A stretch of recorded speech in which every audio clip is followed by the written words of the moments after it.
Welcome to Sakhi Das of Kanchi అండి. ఈ రోజు అంతా కూడా డిజైనర్ కలెక్షన్స్ అనమాట. ఇది రెడీమేడ్ బ్లౌజ్ వస్తుంది అనమాట.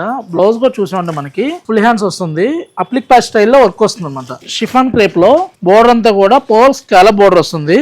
మిడిల్ అంతా చూసామంటే మంచి అప్లిక్ ప్యాచ్ వర్క్ వస్తుంది. ఇది చూసామంటే ప్యూర్ క్రేప్ కి బీట్ వర్క్ వస్తుంది. అంతా కూడా హ్యాండ్ ఎంబ్రాయిడరీ అండి. ఇదంతా కూడా ఇలా చూసామంటే జిమ్మిచ్చులో కూడా బంచిబుట్ట కాన్సెప్ట్ లో కడ్డానాలు కూడా చూసామంటే ఇవన్నీ కూడా ప్యూర్ సురాస్వి క్రిస్టల్స్ అండి. ఇవి స్టోన్ కూడా చూసామంటే జర్కన్ స్టోన్స్ 8 కట్ స్టోన్స్ అనమాట. క్రేప్ మీద మనకి ఆల్ ఓవర్ బీట్ ఎంబ్రాయిడరీ అనమాట. ఇదంతా కూడా ఇలా మనకి సాటిన్ క్రేప్ లో మంచి డిజైనర్ కాన్సెప్ట్ లో కోరా ఆర్గంజా కాన్సెప్ట్ లో వస్తుంది అనమాట. బోర్డర్ చూసామంటే స్కాలప్స్. ఇది చూడండి అసలు హైలైట్ పీస్ వస్తుంది.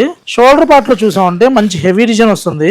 ఇది పళ్ళు టు షోల్డర్ టర్నింగ్ వరకు ఇలా నెట్ కి అవుట్ లైన్ మనకి అప్లిక్ ప్యాచ్ స్టైల్లో వస్తుంది. గ్లాస్ బీట్ వర్క్ వస్తుంది. బోర్డర్ కూడా చూసామంటే మంచి స్కాలప్ అనమాట. ఇలాంటి డిజైనర్ కలెక్షన్స్ కి వన్ స్టాప్ డెస్టినేషన్ తెలుసు కదండి, సఖీ దాస్ ఆఫ్ కంచి, కోటిపల్లి, ఏసో నగర్, ప్యాట్నీ సెంటర్.